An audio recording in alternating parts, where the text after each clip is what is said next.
Good morning everyone, you all are watching SP simplified and basically जैसे देखिए एक dilemma हर के दिमाग में रह रहा होगा अभी कि कैसे हमें ईपीएफओ, ईओएओ या फिर एपीएफसी वाले पेपर को अटेम्प्ट करना है। ठीक है, पहला डिलेमा ये है। दूसरा है कि कितना सेफ स्कोर होगा जो हमें मूव करना चाहिए, इतना एटलीस्ट सॉल्व करना चाहिए। ठीक है, देखिए सबसे पहली बात, ये दोनों की दोनों कंडीशंस जो है ना उसको डिफाइन कोई तभी कर सकता है जब उसके हाथ में क्वेश्चन पेपर हो। ठीक है, अगर आपको कट ऑफ जानना है, कट ऑफ की बात करना ही वो है, लेकिन मैं आपको एक बताता हूँ, क्वेश्चन की लेवल डिसाइड करेगी कि how to attempt the paper and how much you have to attempt the paper. सीधी सी बात है, बहुत ही सिंपल एंड प्लेन कंसेप्ट है ये, लेकिन फिर भी मैं आपको एक चीज़ बताना चाहता हूँ, कहाँ आपकी एक बाउंड्री लिमिट होनी चाहिए, उससे कम तो आपको जाना नहीं है। इस बात का ख्याल रखना है आपको। ठीक है, सबसे पहली बात, जैसे पेपर आपको मिला, पेपर मिलते ही आपने स्टार्ट किया सॉल्व करना।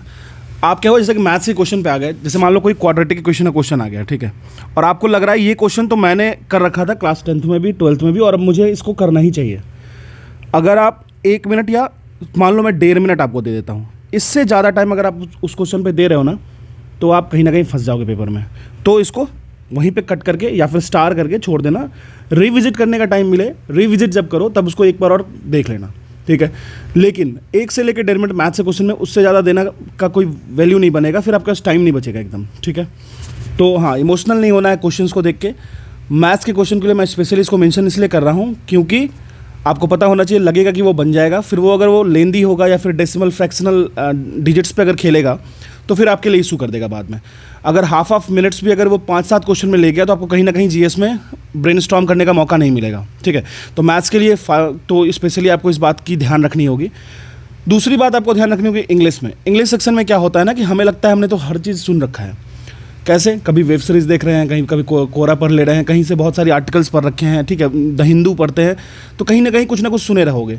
तो इससे क्या होता है कि इमोशनल डिसबैलेंस होता है क्वेश्चन को देख के, और टिक करने की एबिलिटी और बढ़ जाती है। ठीक है, तो सबसे पहला काम आपको ये करना है कि इस चीज़ से आपको अपने आप को अवॉइड करना है।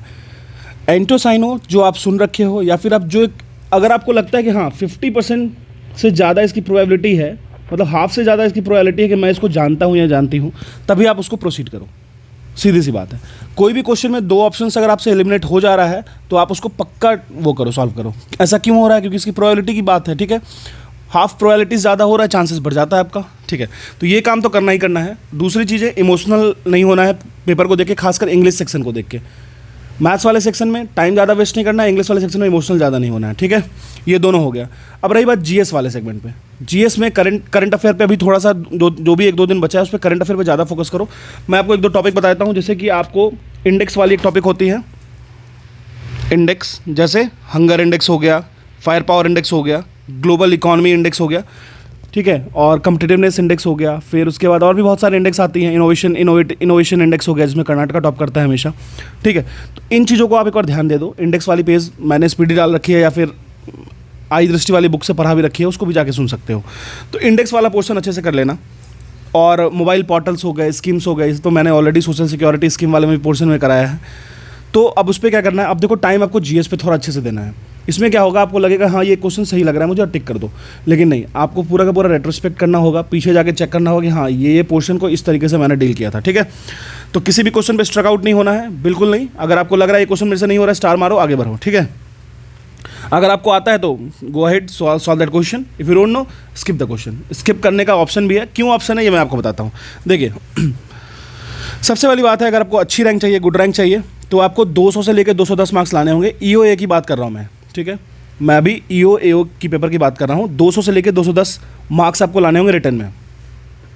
ठीक है, एंड इंटरव्यू में अगर आप 50 या 60 मार्क्स ले आते हो, 50 तो मिनिमम लाना ही होगा, 60 अगर आप रखते हो तो आपकी स्कोर चली जाती है 260 से 270, जो कि आपको बहुत ही अच्छी रैंक पे फॉल करवा देगी। तो आपको याद रखना है 200 से लेकर 210 मार्क्स तक।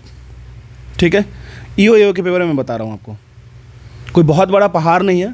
ठीक है, आप आराम से इसको सॉल्व कर सकते हो, लेकिन हाँ इस बात का आपको ध्यान रखना है कि इमोशनल होकर नेगेटिव ज़्यादा नहीं करना है।